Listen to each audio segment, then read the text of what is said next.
శీలమంటే ఏమిటి? పాతివ్రత్యమంటే ఏమిటి? అది మనసుకు సంబంధించినదా, శరీరానికి సంబంధించినదా? తన ప్రమేయం లేకుండా ఒక స్త్రీని ఎవరైనా శారీరకంగా అనుభవిస్తే ఆమె శీలం పోతుందా అన్న విషయం గురించి మనం ఎన్నాళ్లుండో మాట్లాడుకుంటున్నాం కదా. ఇప్పుడు మీకు ఈ వీడియో ద్వారా సరైన క్లారిటీ ఇవ్వబోతున్నా. తప్పక వీడియో చివరి వరకు చూడండి. నిజమైన శీలమంటే ఏమిటో వాల్మీకి మహర్షిగారు రామాయణం యుద్ధకాండలో చెప్పారు. రాముడు రావణుణ్ణి చంపి సీతను విడిపించిన తర్వాత ఆమెతో అనుమానించినట్లుగా పరుషమైన వాక్యాలు మాట్లాడడానికి కారణం, సీత ఇన్నాళ్లు రాక్షసుడు చంతన ఉంది, ఆమెను రావణుడు ఏదో చేసి ఉంటాడు, ఆమె దేహం అపవిత్రమైపోయి ఉంటుంది అని కాదు. వాల్మీకి దృష్టిలో అది కాదు శీలమంటే. దాని గురించి కాదు రాముడు ముల్లోకాలకు నిరూపించాలనుకుంది. రావణుడు సీతను బలవంతంగా ఏదో చేసినంత మాత్రాన సీతను వదిలిపెట్టే క్యారెక్టర్ కాదు రామాయణంలోని రాముడిది. అది రామాయణం చదివిన వాళ్లకు మాత్రమే అర్థమవుతుంది. యుద్ధకాండ 116వ సర్గ 8 నుండి 10 శ్లోకాలలో రాముడు పరుషంగా మాట్లాడిన మాటలకు సీతాదేవి చెప్పిన సమాధానాన్ని అర్థం చేసుకుంటే వాళ్ల ఉద్దేశంలో శీలమంటే ఏంటో తెలుస్తుంది. ప్రభూ, నేను నా వశములో లేని స్థితిలో రావణుని శరీరము స్పర్శ కలిగినదనగా ఆ విషయమునందు దైవము యొక్క అపరాధమే కాని అది నేను మనఃపూర్వకముగా చేసినది కాదు.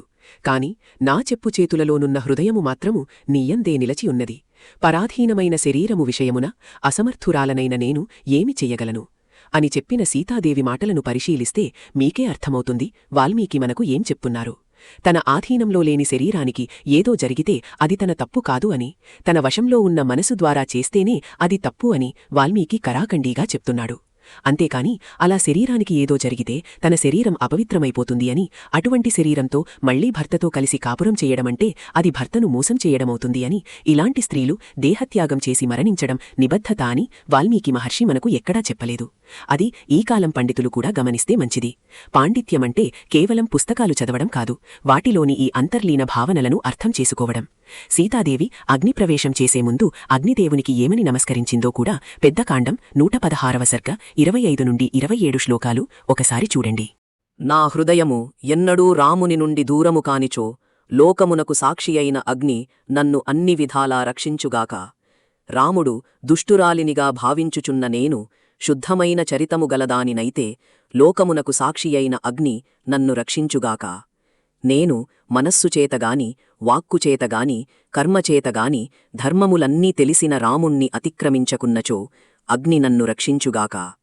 ఇక్కడ కూడా సీతాదేవి నా హృదయంలో రాముడు దూరమైనా, నేను శుద్ధమైన చరితం గలదానిని కాకపోయినా, త్రికరణ శుద్ధిగా రాముణ్ణి అతిక్రమించినా అప్పుడు మాత్రమే నన్ను దహించగలవు అని అన్నది. అంటే అవి మాత్రమే తప్పులు అని ఆమె స్పష్టంగా చెప్తుంది. అంతేకాని రావణుడు నన్ను ఏదైనా చేసి ఉంటే నన్ను దహించు, లేకపోతే దహించకు అని అనలేదు. అసలక్కడ ఆ ప్రస్తావనే తీసుకురాలేదు. రాముడు కూడా అదంతా చూస్తూనే ఉన్నాడు కాని నాకు ఆ నిరూపణ కూడా కావాలి అని అడగలేదు.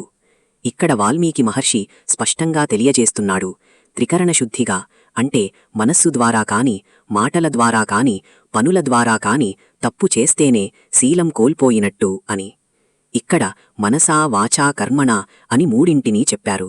దీన్ని ఇంకో దృక్కోణంలో చూస్తే వాచ అనగా మాటలు కూడా కర్మ కిందకే వస్తాయి. అంటే మనసా కర్మణా నిబద్ధతతో ఉండడాన్ని శీలం అని చెప్పుకోవచ్చు. ఆ తర్వాత సీతను క్షేమంగా రాముడికి అప్పగించిన అగ్నిదేవుడు కూడా 117వ సర్గ 6వ శ్లోకంలో రామునితో ఇలా అంటాడు. మంచి చరిత్రగల పవిత్రురాలైన ఈ సీత వాక్కుచేతగాని, మనస్సుచేతగాని, బుద్ధిచేతగాని, చూపుచేతగాని సచ్చరిత్ర విషయమునందు పట్టుదలగల నిన్ను అతిచరించలేదు అని. ఇక్కడ అగ్నిదేవుడు కూడా మనస్సు, వాక్కు, బుద్ధి, చూపుచేతగాని రాముణ్ణి అతిక్రమించలేదు అని చెప్తున్నాడు. ఇక్కడ మనం గమనించాలి, వాక్కు మరియు చూపు కూడా కర్మల కిందకే వస్తాయి. ఇక బుద్ధి సహాయం లేకుండా ఏ కర్మా చెయ్యలేము. అంటే అగ్నిదేవుడు కూడా మనసా కర్మనా సీత తప్పు చెయ్యలేదు అని చెప్తున్నాడు అని అర్థమవుతుంది. ఇప్పుడు అసలు రాముడు ఏమంటున్నాడో చూద్దామా? ఒకసారి 118వ సర్గ 13 నుండి 17 శ్లోకాలలో అగ్నిదేవుడితో రాముడు మాట్లాడుతున్న మాటలు చూడండి. మంగళప్రదురాలైన ఈ సీత రావణుని అంతఃపురములో చాలా కాలము ఉండుటచే లోకములో తప్పక శుద్ధిని పొందుటకు, నిర్దోషురాలని నిరూపించుకొనుటకు తగియున్నది. సీతను శోధించుకుండగా గ్రహించినచో లోకులందరూ దశరథపుత్రుడైన రాముడు అయ్యో ఎంత మూర్ఖుడు, కామమునకు వశమైన మనస్సు కలవాడు అని నన్నుగూర్చి చెప్పికొనగలరు.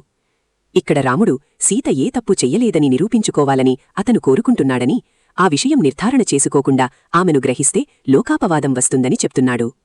ఇక్కడ మనం గ్రహించాల్సిన విషయం ఏంటంటే రాముడు సీత తప్పు చేసిందా లేదా అన్న సంగతే తెలుసుకోవాలనుకుంటున్నాడు తప్ప సీతను ఎవరన్నా ఏమైనా చేశారా అని కాదు. అలా ఈమె ఇష్టం లేకుండా ఎవరైనా ఏమైనా చేసినా అది తప్పు కాదు అనే రాముడి అభిప్రాయమని మనకు వీటిని చూస్తే అర్థమవుతుంది. ఇంక తర్వాత కూడా రాముడు ఏం మాట్లాడాడో చూడండి. ఎల్లప్పుడూ నా మనస్సులో మెదలుచుండే జనక రాజపుత్రి అయిన సీత ఇతరులయందు హృదయము లేనిదని నాయందు భక్తి కలదని నాకు కూడా తెలియును. మహాసముద్రము తీరమును ఎట్లు దాటజాలదో అట్లే తన తేజస్సుచేత రక్షింపబడుచున్న విశాలాక్షి అయిన ఈ సీతను రావణుడు అతిక్రమింపజాలడు. సత్యమును ఆశ్రయించియున్న నేను 3 లోకములకు నమ్మకము కలుగుటకై సీత అగ్నిలో ప్రవేశించుచుండగా ఉపేక్షించితిని. ఇక్కడ కూడా రాముడు సీత హృదయంలో పాను తప్ప వేరొకరు లేరని, సీత మనస్సును రావణుడు కూడా మార్చలేడని, అది అతనికి తెలుసు అని, దాన్నే ముల్లోకాలకు రుజువు చేద్దామని అనుకున్నాడు. అంటే రాముడు ఆమె మనస్సులో వేరొకరు లేరు అన్నదే రుజువు చేద్దామనుకున్నాడు తప్ప వేరొకటి కాదు అని అర్థమవుతుంది కదా. మనం ఈ యుద్ధకాండను కనుక గమనిస్తే మనకు స్పష్టంగా అర్థమయ్యేది ఒకటే. సీతాదేవి అగ్నిపరీక్ష చేసి నిరూపించుకుంది తన మనస్సులో రాముడు తప్ప వేరొకరు లేరు అని మాత్రమే. ఆమెను రావణుడు ఏదన్నా చేశాడా, తన శరీరం అపవిత్రమైందా అన్న భావనిక్కడ అసలు లేదు. వాల్మీకిగారు ఎంతో చక్కగా శీలం లేదా సచ్చరిత్ర అనేది మనస్సుకు మరియు బుద్ధికి సంబంధించినది అని వివరంగా చెప్పారు. కాని మనోళ్లే దీనిని సరిగ్గా అర్థం చేసుకోలేకపోతున్నారు. ఇక మనం ఉత్తరకాండను పరిశీలిస్తే ఇది పూర్తి విభిన్నంగా ఉంటుంది. అందులో సీతాదేవికి రావణుడి స్పర్శ తగిలినని, అతని అంకములపై కూర్చోబెట్టుకుని బలవంతంగా లంకకు తీసుకుపోయాడని, ఆమెను రాక్షసులచేత బంధించాడని, అటువంటి సీతపై యావగింపు లేకుండా రాముడు కాపురం చేస్తున్నాడు అని ప్రజలు మాట్లాడిన మాటలకు రాముడు సీతాదేవిని అరణ్యంలో వదిలిపెట్టినట్టు ఉంటుంది. అందుకే చాలామంది పండితులు ఉత్తరకాండ ప్రక్షిప్తమని, దాన్ని వాల్మీకి రాయలేదు అని చెప్తుంటారు. ఈ సంఘటనలు పరిశీలిస్తే ఖచ్చితంగా మనకు కూడా ఆ సందేహం రాకమానదు. ఇక పురాణాల గురించి మనం చెప్పాల్సిన విషయం లేదు. వాటిలో పాతివృత్యమన్నా శేలమన్నా అదేదో శరీరానికి సంబంధించిందన్నట్లుగా రాసి ఉంటుంది. మన గురువులు కూడా ఇంకా వాటిని పట్టుకుని వేలాడుతుంటారు. సరే, మీకేమనిపిస్తుందో చెప్పండి. వాల్మీకి యుద్ధకాండలో చెప్పింది సబబు అంటారా, లేక ఉత్తరకాండ పురాణాలు స్మృతులలో ఉన్నది కరెక్ట్ అంటారా? మీ అభిప్రాయాన్ని తప్పకుండా కామెంట్లో తెలియచేయండి.